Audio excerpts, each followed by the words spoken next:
O. A to tady listovali na stavební škole, a to budou nějaký součástky, to by muselo být.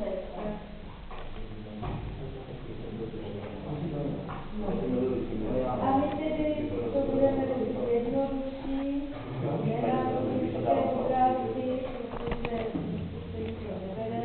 Tady třeba je ten 6-kilogý hranol a u nich je okolo 6-kilogý do barvy, jsou moc malé, to není. No, ale zase ta barva může se potom rozhodovat váhou. Ale to může být úplně hází. Tady taky ty barvy, no, nejsou tak úplně úspěšné a já bych udělala ten Doufám.